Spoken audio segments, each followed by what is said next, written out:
You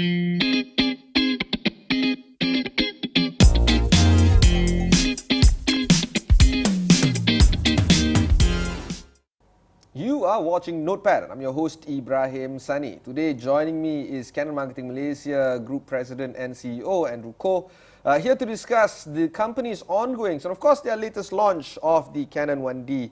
Big hoo-ha on the latest product launch, but we'll get back to that in a bit. First, we'll understand a little bit better about Canon Marketing Malaysia. Andrew, thanks again for spending time with us. Let's talk a little bit about Canon. How are things there? Yeah, hi Ibrahim. Thanks for having me on this show.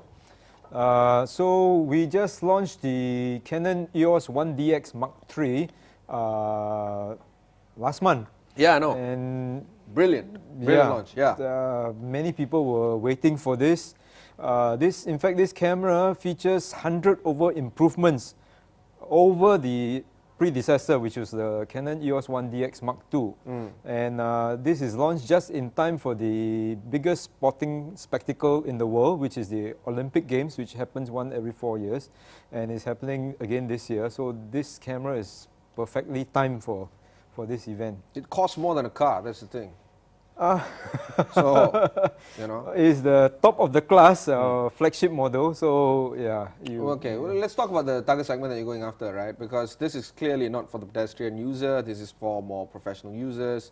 The price point is indicative of the kind of people that you're targeting.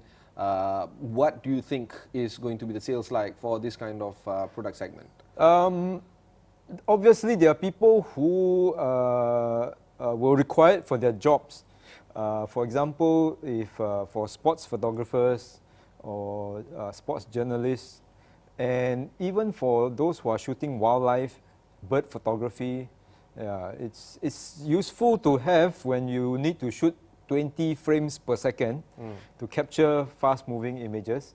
At the same time, it's our first full-frame camera to feature full 4K video also. So again, for wedding photography and videography, that will be useful too. So again, depending on what your needs are, some people will find it very, very useful for them. Yes, very few, some people, because the price point is extremely expensive. How do you manage this? I think it's about what you're getting, what you pay for. Right? Oh, I'm sure. So it's a price performance. It's a good price performance ratio. Of course, for those whose budget may be a bit more limited, then we have other models. We have other full-frame models, or other models that may meet their needs. But this is the top of its class. Let's talk about the industry. What's the camera industry like for Malaysia and also within the region? How is it like right now? The camera market is evolving in Malaysia quite fast. And as you know, the mobile phones have also impacted the camera sales to some extent, which is especially the compact cameras. But we see a strong pickup in certain segments, especially the newer segment of the mirrorless cameras. Now we see more people getting into mirrorless, and we are also trying to play our part to encourage the photography culture, especially among the young people. Because after a while, you realize that there are a lot of constraints and limitations when you try to take pictures or videos with mobile phones, which only a DSLR or a mirrorless cameras can overcome. What you're dealing with is actually a generational gap where people that is not from the smartphone industry would have some form of experience with DSLR cameras, but right now we're entering a generation where they've never seen or having the need to use a DSLR camera because they are coming up from the native mobile phone, I guess, age and era. How do you introduce something that is so foreign to them? DSLR is something that they've heard of, like dodo birds or something like that. How do you get them to get involved with the products that you are currently trying to sell? Yeah, you're right, Ibrahim. Actually, that's one of the challenges that we face. How to introduce cameras, to a younger generation that are used to mobile phones. I think it's placing the camera in their hands and letting them have a feel of it, and then for them to understand that, hey, it is user-friendly. It is, you can do so much more with it. But getting the camera into the hands, that's the first part to it. So we're trying to reach out to the colleges, to the schools. We're trying to organize more photography events to get people to try it out, and then to realize that, hey, it's not so difficult after all. It's user friendly, and I can get much better results from a camera. Let's talk about the branding of Canon, because for the longest of time, for decades even, Canon is a household brand. When we think about imaging, we think about camera, we think about Canon. But that have since, I guess, changed. Now when we say camera, people immediately assume, oh, it's an Apple camera, Huawei camera, Samsung camera. They don't think about the DSLR or the branding of, say, Canon and some of your competitors who were also household names. How do you plan to get back that whole first on top of mind kind of branding with the regular consumer? Yeah, that's an interesting question. Actually, Canon is more than just cameras. Of course, when Canon first started in 1937, the aim at that time was we wanted to produce and make the best camera in the world. And until today, a lot of people associate Canon with cameras. But we are much more than cameras. Actually, we are also a global leader, digital imaging leader in printers, in multifunction devices, in security cameras, and many other products at the same time. So that's where we are. We are a widely diversified digital imaging solution provider. Okay, so this brings back to my earlier line of questioning, which is on your target segment. It seems like the consumer market is going to be tough in terms for you to attack every single segment. And we're now down to specific niche group, professional users who see price points as not an issue. Well, I guess every consumer has an issue with price point. But you're right, using your own words, you get exactly how much you paid for, perhaps even more, right? Because of the quality that you're presenting right now. Do you think that because of this, targeting high professional users would be the way forward from now on for companies like yourself, i.e. professional cameramen, professional camerawomen at that, would be the key market to go after right now? That is one segment for us, but we are not confining ourselves to just this segment. We are still a provider of for different segments. Whether it's for the amateurs, for the enthusiasts, for the mid-level professionals. So we still have the full range of cameras, or for any other product for that matter. Okay, we'll take a short break. When we come back, we'll discuss a little bit more about Canon in Malaysia. Don't go anywhere.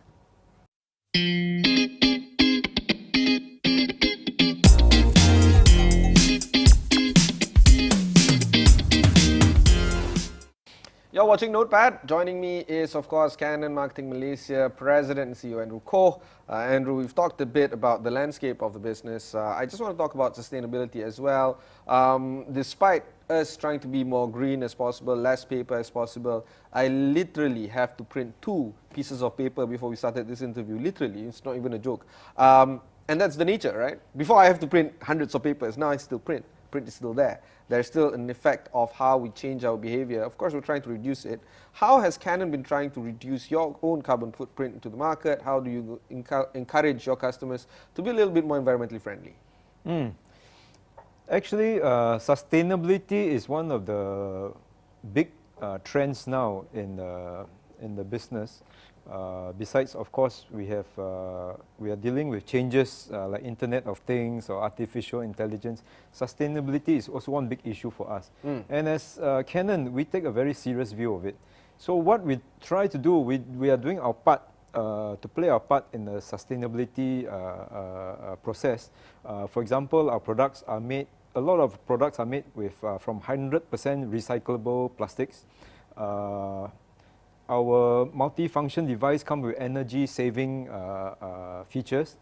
And most important of all now, we are trying to encourage users to print responsibly, to manage the printing process. So there's a lot of intelligent printing process. Now, with the software installed in our multi-function device, it's able to track how much you print, it's able to do double-side printing and things like this. Would your customers actually demand for more environmentally friendly practices and behavior right now? Is the demand coming from them? Yes, I think we see more and more firms doing that, and we are right in there, because we practice what we call Kyose, living and working together for the common good. That means we see ourselves not just as a business, but we have a part to play a corporate responsibility to play to sustain the earth and the resources that we have around us. What also currently happening right now is the disruption of supply chain and supply lines because of the coronavirus that is currently happening in China. The world's factory right now is going through some troubles. How are you managing that particular, I guess, hiccup in terms of the situation right now? Yeah, I think in any businesses, we must always be prepared for things that are not within our original plan, and things happen all the time. We've been through. I mean, this is a risk factor. Yeah, so the risk will always be there. We try to manage it as best as we can. For Canon, we have our manufacturing facilities in many countries. So in a way, we have spread out our risk. But still, we got to manage it, and ultimately, it's down to people. We can have all the best technologies, everything, but ultimately, it's down to people to manage these processes and these risks. So, yeah, the reports, news reports have come out. Companies like Huawei and Apple are currently going through some serious hiccup in terms of managing the supply chain moving forward. Is Canon going through that kind of disruption, or is your, I guess, way of mitigating the risks are quite minimal compared to some of these mega firms? There will undoubtedly be some impact. Yeah. As of now, we are not sure of the extent. Yeah. But we will try to mitigate it as best as we can in the coming months. Let's talk about trade as well. The China trade war with the US is currently, in full swing. They plan to resolve it. They haven't resolved it. There's also domestic elections happening in the US. How has the trade war impacted your business in Canon in Malaysia? Or there's no disruption? Not that much, actually. We have different challenges in Malaysia, but actually we are glad to see, especially in the last quarter of 2019, we see business picking up, and we hope this momentum will carry on, even though now we have another new I guess risk challenge event. But again, that's part of the business cycle here. We always believe that we have to change and be prepared for all this, to adapt to all these changes that happen. It also helps if you have a good product like the Mark III. That one is something quite interesting, because I've seen some reviews. They're actually quite good compared to the similar products of the similar class. Yeah, I think what we try to do, of course, we try to produce the best products, but we also need people, to add value to the products.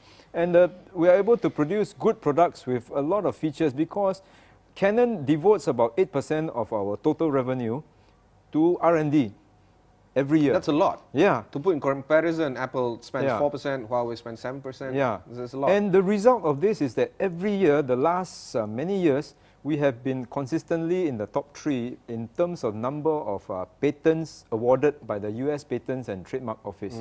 In fact, we are the only company in the world to have been in the top 5 for the last 34 years. And that says a lot, because we are seriously devoted to R&D, to come up with new innovations so that it benefits all our customers and consumers alike. So you're spending a lot in R&D. There's also a lot of time and effort spending in marketing.